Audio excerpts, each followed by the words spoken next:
lost forever. You and I, you and I, you and I will be as one. You and I will live as one. You and I will live as one. You and I, you and I, you and I will live as one. Not you, but my husband. So say that to your own spouse. It's another beautiful episode on You and I. My name is Chioma John. You know actually that this program is designed to keep our families together. It is actually for couples that are unique or couples that understand the essence of their togetherness. Today, I have one with me. And so join me as I welcome on stage. I'm Reverend David Abidoye. I'm Pastor Lara Abidoye. Please, can you just tell us how long you've been together as husband and wife? We've been together for married now for 22 years plus. Yeah. Yeah, I have to give you the 22 years is not 22 days. Congratulations. Thank you. All right, let's ride on that road now. Can you remember the first time you met and where you met? Okay, so we met 26 years ago. When I was during my university days, and our first meeting was on campus. You know, I just had someone looking for me. Apparently, he was a mentor to my younger sister, who gave him my address and all that. I'd never met him, so he said he was just going to look for me when he comes around in Ilorin. I was then at the University of Ilorin. So I just had someone come in, you know, to me to say, they called me, Lara, you know, someone is looking for you. And standing before me was a tall, slim man. That's a very big man. Yeah. Then he was tall, like, we used to say that he looked like a Fulani man. Okay. So tall and, you know, slim. So I looked at him and I said, oh. So we welcomed each other. He introduced himself to me, and that was how the journey began. So I met him. I was still in school. What happened? Can you remember the day you proposed to her, or can you remember the day he proposed to you? Just tell us a little about it. You know, people will be interested. Yes. So, okay, our relationship didn't start as, going straight to marriage, I want to marry you. We were friends. It just started on a platonic level. Right. And so we just began, we were flowing as friends, we would visit and all that. So between 7 and 8 months into the relationship, into the friendship, he just said, okay, invited me, you know, let's go out for a concert. I didn't know he had something up his sleeves. So we went for the concert. It was a concert in town, and at the end of the concert, we began to stroll back, you know, bought suya, escorted me back to my hostel. And so instead of going back to the hostel, my classroom area wasn't far from my hostel where we had crowds. So we just sat on a slab. That was how, boom, he just chilled the question, the proposal, just like that, on a slab that we met. That, you know, he wanted me to go on this journey, life journey with him and all that. He told me, pray about it. You know, I'm a pastor. I have something to do with lives. I want to go and think about it. Think, and he repeated, think about it. I didn't say pray about it. Think deeply. And, you know, we continued our conversation as if he never proposed. And I went to my room. I remember. And all yes. And it was just, I think 10 days to my birthday. It was just about 10 days to my birthday. I went to my room and I was like, whoa, what is this? I began to think about it. A month after, he came back because he was expecting me to give him a reply. I said, no, he was going to ask again. Because he said, when I'm done, I should ask him. And I said, I'm not going to ask him. He should ask me. So if I now tell him so I said, no. So he came back and said... Actually, he was serious. He still yes. to come back. So he asked me, said, what about my JAMB results? Please release it. That was how he really put it. Okay.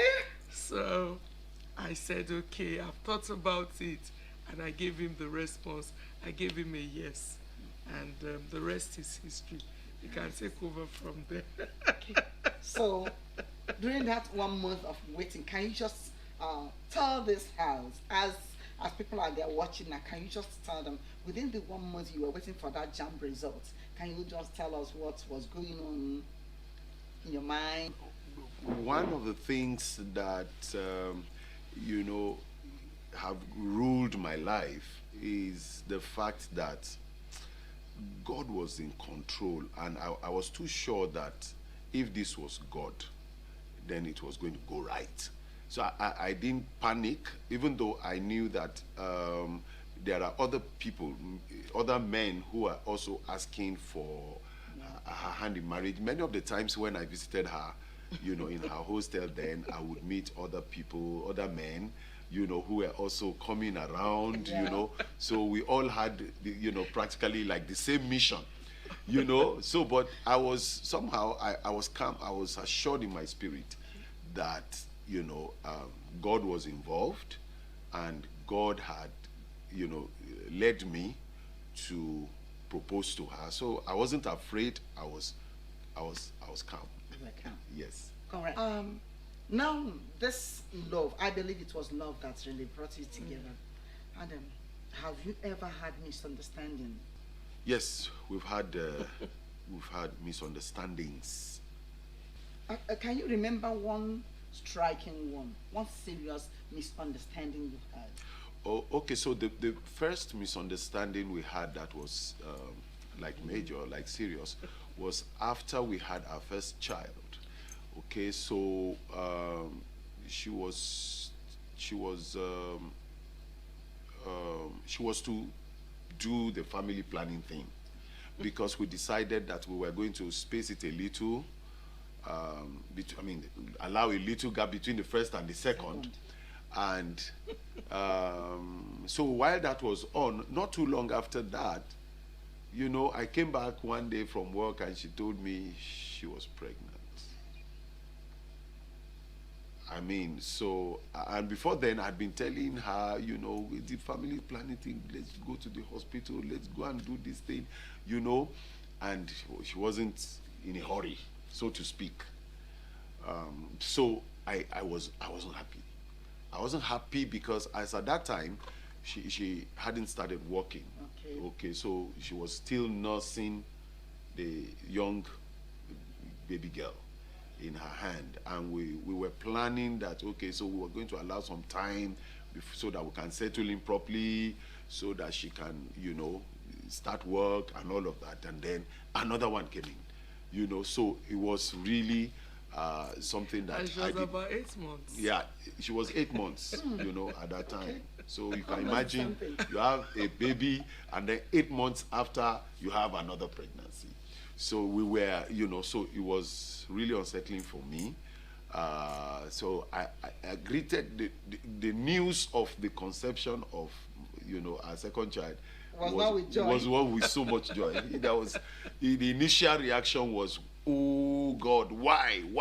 I told you to go, so we had that misunderstanding, and she was pushing it back to me. Why didn't you carry me to the hospital? And then, I said, you are the woman. Why didn't you go? So it was back and forth. We were pushing it here and there, So we resolved it eventually. And how we resolved... Before you resolved it, how long did it take? No. We resolved it immediately, that same day. It was as I came back from work and she gave me the news and the back and forth, and I just said, okay, so let's go. And I took her in the car. We have a friend, a senior friend who was advanced. He was married ahead of us and all of that. So we drove to his house, and together with his wife, we sat them down And, you know, I reported her. I said, look at what this woman has done to me, and all of that. I reported her. So I was angry, and I was, you know, very angry. I said, look at it now.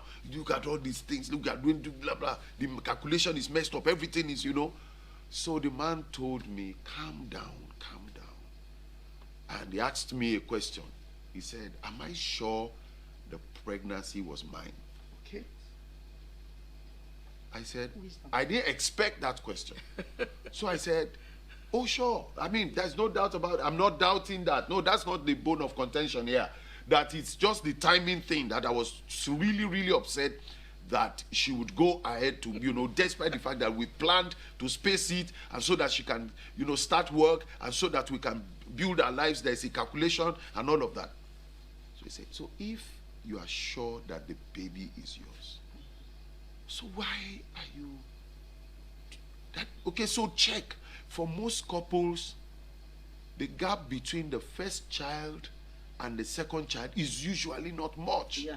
These things happen. Yours is not the first, and it's not going to be the last. And this child that is coming is your child, and it's a blessing from God. And if God has chosen at this time to bless you and give you double, why are you angry? So I thought about it. I said, wow. It was a shift for me, a mental shift for me. So I now realized that, oh, true. Well, so is God, and if it is God that has done it, then why am I angry? So I calmed myself, you know, and then apologized to her. And she also apologized to me, and we hugged each other. And we walked out of that house happy, and that was our first major quarrel or whatever. I've seen some men say, never. No. A woman I married with my money, how can I apologize to her? But see, Yeah. though you see the mistake to have come from her, though when you look at it the other side, It takes two. It takes two to tango. Right, if you are just joining us, this is you and I. Yes, I guess you are really following what we are doing here today. I promised you that you will not regret being part of this program. We have been together for 22 good years. Are you getting anything from their stories? We are not just here to showcase them. No. But we want to learn from their own experiences. Are you learning anything? We shall be going on break. By the time we come back, we'll still continue. Don't get away. Keep watching You and I. Welcome back. All right. Before we went on break, we heard the side of the story from your husband's angle. Now can you tell us what really happened? Well, it was a mixed reaction for me because, you know, like he said, I wasn't working when we got married. He was the only one working. So it was a mutual agreement that after the first child, I was going to dust up my CV and we're going to look for a job, and the baby came in. Initially, I was speculating, could it be that I'm pregnant or not, and everything. I was worried, how will I tell my husband and all that. So eventually, he forgot to even say that. He encouraged me that at a point, go and have a test, go and do a scan. So that was what I went to do. So when he came back from work that day, I told him, This one is no longer the JAMB result, but SCAN result. Scan result. Really. I told him I'm 3 months. I couldn't believe it. Now almost 3 months gone. I was 10 weeks. And I was like, what will I do? In my mind, I didn't know whether the ground should open. I understand. So when he came, I was expecting a level of understanding, and he was like, it's your fault. You know, it's okay, you too. It takes two to tango. Initially, he was hurt, he was everything. At a point, he became the man there and said, you know what? To resolve this issue, let's go. And that was what we did. To say, okay, because before we got married, one of the things we told ourselves is that we allow third parties, healthy third parties in our relationship. We had this senior friend, you know, that we had. They are pastors well ahead of us. Their children, they had young children then, but they were ahead of us. We could emulate them and all that. So that was what we did. When we started our relationship, it was about them. When we started our relationship, we had to carry them along. And we just said, okay, let's go to these people. That was exactly what I agreed to do, because we had already agreed before we got married that we will have third parties in our relationship, but healthy third party. People we look up to, like mentors in our relationship. And that was what we did. And at the end of the day, I allowed him to hear his own opinion. I said my own, and everything was everything was resolved. So going home, we weren't feeling sad. The next thing was, how do we manage the young girl, my daughter? So we had to think of, okay, what's the solution now? So it's been done. We have to win the child quickly. So the next step was, he drove me to the mother's place, which was not too far. And we told mommy that this is it, and very supportive mother-in-law. This is what has happened. She said, okay, I will follow you to your place, and I will assist in helping you to win this child. It was tough, but she was able to help us to navigate that process, and she encouraged the two of us that there's nothing, that how will it be if you're looking for children? So we should look at the good side of it, and that was it. That was it. You know, what's really, on this program we have handled or treated a third party. Some people, once you mention third party, they'll feel that the worst has happened. You allowed a third party into your marriage? How could you do that? But now I have seen the positive aspect of this third party. Yeah. Had it been you didn't take this to that family, who knows how you would have handled it. This is you and I. All right. You have children from your story now. Yeah. And how many children do you have? We have 3. 3. Yeah. A young lady and 2 male. That is interesting. And since the arrival of these babies, can you tell us how it has affected your relationship? The arrival of your children, the of the children. babies, yeah. Oh my God, we've had a most wonderful experience relating as a couple. We have 2 of them in the university now, and the youngest is in secondary school. We practically brought up our children together. Bringing up our children bonded us a lot. Yeah. I remember that, after we had this child that brought this quarrel, many of the times when the older one would be crying, and then we had, the 2 of them now, 2 young children, many of the times when she's walked up, I would tell her sleep, and I will carry the child, rock the child to sleep, and I'll ask her to sleep. Many of the times, the children grew up sleeping on my chest. They got used to sleeping on my chest, because as long as I'm at home, I will carry so that she can be relieved. So we practically brought them up together. No wonder she's looking this young and fresh. I can now see one of the secrets. Okay. Yes. So brought them up together, did virtually everything together. I would go shopping for her. I practically went. Did a lot of I did shopping. I would go to buy pepper. I'll go to, that way. I'll go to the market so that she can handle the children. I would take care of this other end, So we got, so handling 2 children like that, 2 young babies at the same time, helped us to be able to do things together. I must tell you that we also had some experience. Wow. So I really understand what you're saying. Yes. I learned to buy baby things. In those days, it was mother care products. Yeah.